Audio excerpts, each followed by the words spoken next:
बताइए क्या राय है।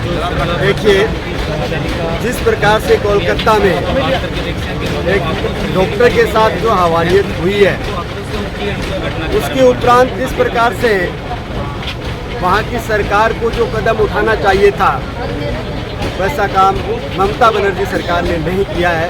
यदि ममता बनर्जी सरकार की नीयत साफ होती और वो इंसाफ करती तो आज हमारी बहन बेटियां सड़कों पे आने के लिए मजबूर नहीं होती। और मैं इन बहनों के माध्यम से दो संदेश देना चाहूँगा इस देश के युवाओं को, जो कल रक्षाबंधन पे अपनी बहनों से राखियाँ बंधवाएंगे वो वहीं पे प्रण लें कि केवल यही तुम्हारी बहन नहीं है, बाहर जो भी आपको मिलती हैं वो सब आपकी बहन बेटियां हैं, सबको अपनी बहनें समझें। इस प्रकार के वादे के साथ ऐसा तोहफा यदि आप अपनी बहन को दे सकते हो तो ही अपनी बहन से राखी बंधवाना, अन्यथा अपनी बहन से राखी मत बंधवाना। रही बात सरकार की, वहाँ की सरकार को चाहिए कि ऐसे व्यक्ति को तुरंत वहीं पे हैंग टिल डेथ या देखते ही गोली मारने के आदेश देने चाहिए। ऐसा व्यक्ति समाज में रहने के काबिल नहीं है। ऐसा कोई भी व्यक्ति इस प्रकार का कृत्य करता है वो समाज में जीवन के लायक नहीं, तो उसमें मानवता नहीं है, वो सामाजिक नहीं है। उसे समाज से तुरंत उखाड़ फेंक देना चाहिए, उसके जीवन का अधिकार छीन लेना चाहिए, उसका संपूर्ण जो भी उससे संबंधित। बंगाल सरकार की भूमिका को लेकर क्या कहेंगे आप। बंगाल सरकार की भूमिका संदिग्ध है, कोई बयान इस प्रकार का नहीं आया है, अभी तक कोई एक्शन नहीं लिया। नहीं, अभी तक तो तुरंत कर देना चाहिए था। जब वो कह रहे हैं कि हमने डिटेन कर लिया, हमें पता लग गया कौन है, तो सामने क्यों नहीं आ रहे? तो साफ साफ ही दिख रहा है, महिला अकेली थी वहाँ पे, वो घुसता हुआ दिखाई दे रहा है, सारी चीज़ें स्पष्ट हैं। फिर वो कह रहे हैं कि हमने 90% केस सोल्व कर लिया, ये कर लिया। तो किया क्या है करना? ये ऐसा व्यक्ति है, इस प्रकार के व्यक्ति के लिए जाँच करने की आवश्यकता है क्या? ऐसा व्यक्ति समाज में रहने के काबिल है क्या?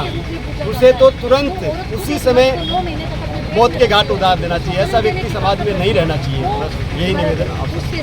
जो ये मामला हुआ है उस हॉस्पिटल में चौथा मामला है। 3 मामले शायद जागरूक नहीं हुए, लेकिन अब सीबीआई ने जांच की है, उसके अंदर ये उजागर हुआ है कि 3 ऐसे पहले भी उस हॉस्पिटल में हो चुके हैं। तो ये था पहले निर्भया कांड, फिर ये वाला, ऐसे दो। सरकार जब तक ठोस कदम नहीं उठाएगी तो ऐसे मामले, ऐसे वारदात होते ही रहेंगे। सरकार को तुरंत प्रभाव से, अगर रेपिस्ट को पता चाहता है कि इन्होंने रेप किया है, तुरंत प्रभाव से फांसी सजा देनी चाहिए, ताकि आगे से कोई भी काम करने से पहले सुधार। कानून को लेकर क्या कहेंगे, ऐसे जब मामले आते हैं तो उस पर कैसा कानून होना चाहिए। अभी आपको बताया कि जैसे ही अगर हमें पता चलता है कि ये रेपिस्ट इसमें शामिल है तो उनको तुरंत फांसी की सजा मिलनी चाहिए। बहुत सारे देशों के अंदर ये कानून लागू है कि अगर कोई भी आदमी, कोई भी पुरुष महिला के साथ ऐसा व्यवहार करता है तो उनको फांसी की सजा मिलती है। तो अपने देश में भी ये कानून लागू होना चाहिए।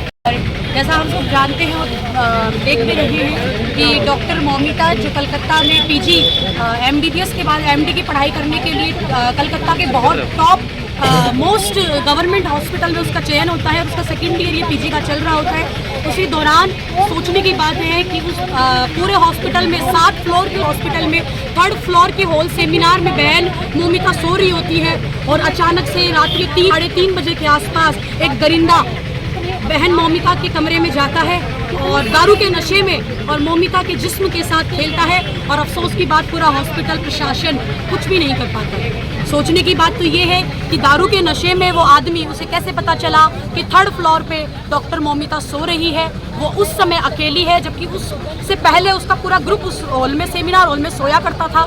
मुझे तो ये पूछना है कि आप ये बताइए कि उसे, संजय रॉय को कैसे पता चला कि उस दिन मौमिता वहाँ अकेली सो रही है, उसके साथ कोई भी नहीं है। या हम कहें वो पहले से उसे ब्लूप्रिंट दिए गए थे कि वहाँ अकेली मौमिता सोई हुई है और वो दारू के नशे में था और सीधा वो 3rd फ्लोर के उसी हॉल में पहुँचता है जहाँ बहन मौमिता सो रही थी। और उसके जिस्म के साथ, जैसा आप सब लोग देखते हैं, वो खेलता है जैसे एक भेड़िया एक जानवर को नोच देता है। उसी तरीके से बहन मौमिता के आँखों में हमने पढ़ा कि कांच के जो चश्मे के उसके जो ग्लास चश्मा जो उसने पहना हुआ था उसके टुकड़े उसकी आंखों में चुभे हुए थे।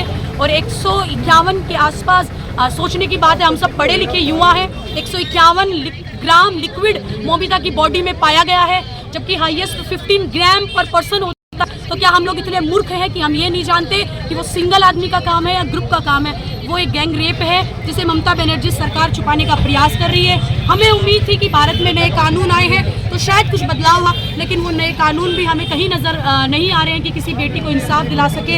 अफसोस की बात है कि फिर भी जनता को सड़कों पर उतरना पड़ रहा है, मोमिता के लिए इंसाफ की मांग करनी पड़ रही है। उसके पेरेंट्स को ये बताया जाता है कि मोमिता सुसाइड किया है, जबकि 3 घंटे बाद उसके पिताजी को मिलने की इजाज़त दी जाती है। जब पिताजी उसको उस हालत में देखते हैं तो वो अपना होश गंवा बैठते हैं, क्योंकि जाहिर सी बात है अपनी बच्ची को उन्होंने 31 साल पढ़ाया, MBBS कराया, MD कराया, इतना बड़े लेवल पे वो लेके गए, नीट PG जैसे एग्जाम उसने क्लियर किए, तब उसे वो गवर्नमेंट हॉस्पिटल मिला।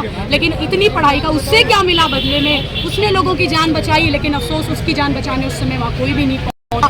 अगर ऐसे ही चलता रहा तो शायद मोमिता के बाद अगला नंबर हमारा हो सकता है या किसी और का हो सकता है। तो इसके लिए ममता बनर्जी सरकार को सख्त से सख्त कदम उठाने चाहिए और तुरंत दरिंदों को फांसी देनी चाहिए, तभी ये आक्रोश, ये जनता में जो आक्रोश फैला हुआ है ये रुकेगा।